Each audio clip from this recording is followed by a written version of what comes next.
অভিনেত্রী মেহের আফরোজ শাওন এবং অভিনেত্রী সুহানা সাবাকে ব্যাপক জিজ্ঞাসাবাদের পর ছেড়ে দেওয়া হয়েছে। পুলিশ বলছে, রাষ্ট্রবিরোধী ষড়যন্ত্রের অভিযোগে দুজনকে ডিবি কার্যালয়ে এনে জিজ্ঞাসাবাদ করা হয়। এরপর তাদের নিজ নিজ পরিবারের জিম্মায় দেওয়া হয়েছে। শুক্রবার বিকেলে DMP media and public relations বিভাগের উপ পুলিশ কমিশনার মোহাম্মদ তালেবুর রহমান বিষয়টি নিশ্চিত করেছেন। তিনি জানান, ডিবি কার্যালয় থেকে মেহের আফরোজ শাওন এবং অভিনেত্রী সুহানা সাবাকে জিজ্ঞাসাবাদ শেষে নিজ নিজ পরিবারের জিম্মায় দেওয়া হয়েছে। এর আগে শুক্রবার দুপুরে রাষ্ট্রবিরোধী ষড়যন্ত্রের অভিযোগে আটক হওয়া অভিনেত্রী মেহের আফরোজ শাওন এবং সুহানা সাবাকে জিজ্ঞাসাবাদ করেছে ঢাকা মহানগর গোয়েন্দা পুলিশ। তবে এখনও তাদের কোনো মামলায় গ্রেফতার দেখানো হয়নি। গণমাধ্যমকে তথ্য জানিয়েছেন ডিবির অতিরিক্ত পুলিশ কমিশনার রেজাউল করিম মল্লিক।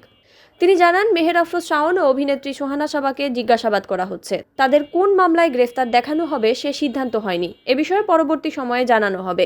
এর আগে গতকাল বৃহস্পতিবার সন্ধ্যা 7টার দিকে প্রথমে অভিনেত্রী শাওনকে তার ধানমন্ডির বাসা থেকে আটক করে ডিবির একটি দল।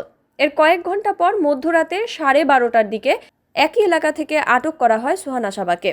ডিবি সূত্রে জানা গেছে, অভিনেত্রী শাওনের পর সুহানা সাবা নজরদারিতে ছিলেন। তার বিরুদ্ধে দেশবিরোধী ষড়যন্ত্রের অভিযোগ রয়েছে। এদিকে আওয়ামী লীগপন্থী শিল্পীদের হোয়াটসঅ্যাপ গ্রুপ আলো আসবেই এর সক্রিয় সদস্য ছিলেন অভিনেত্রী সুহানা সাবা।